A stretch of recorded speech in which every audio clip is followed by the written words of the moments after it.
The previous titration calculation that I did was with HCl, a monoprotic acid. That's a little bit simpler than dealing with something like a polyprotic acid, like sulfuric acid. So polyprotic means something that has more than one hydrogen. So H2SO4 is polyprotic versus monoprotic, which would be like HCl that only has one hydrogen. Okay?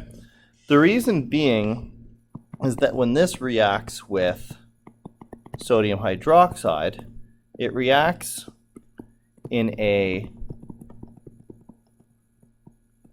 2-to-1 ratio, which means we just need to be careful the moles here aren't the exact same, they're in a 2-to-1 ratio. And this there's nothing new here from a stoichiometry perspective, but I just thought I would do a titration calculation that showed a polyprotic acid just to make sure that we're doing this correctly. So here I have a solution of sulfuric acid being neutralized by 0.3 molar sodium hydroxide. So I'm saying I don't know what the concentration of that is.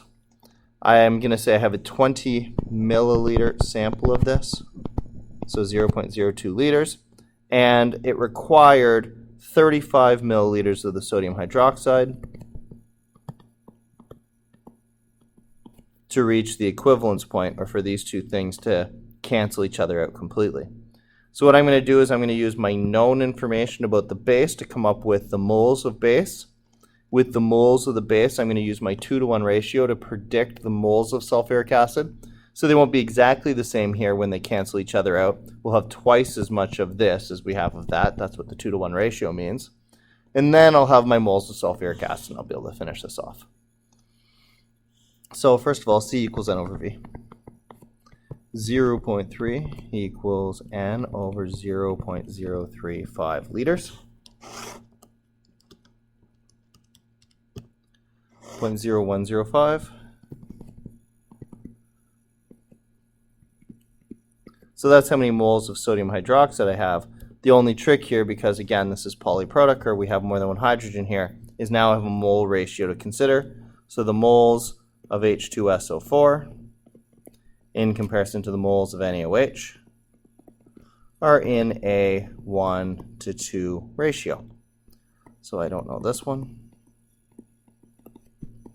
0.0105 is equal to 1 over 2. So if I bring the 0.105 up, I get that my moles of H2SO4 are actually 0.00525. Yeah. Okay. So now I can take that over here.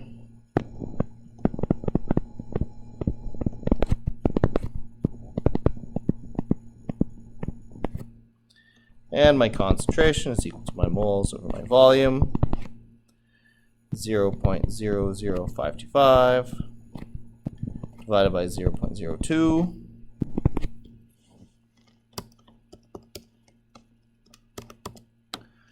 And I get a concentration, my original concentration of 0.263 molar. So that is the concentration of my H2SO4.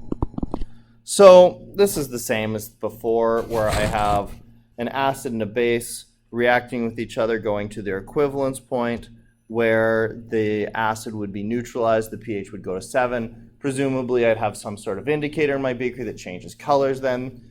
So as soon as I did that, I'd record the volume of my base. And given the concentration of my base, I can go and find the concentration of my acid. The only trick here is because I'm using H2SO4 and there are 2 hydrogens, which we give the fancy name polyprotic to. If you think hydrogens are protons, so poly means many, so many protons, which just means 2 in this case.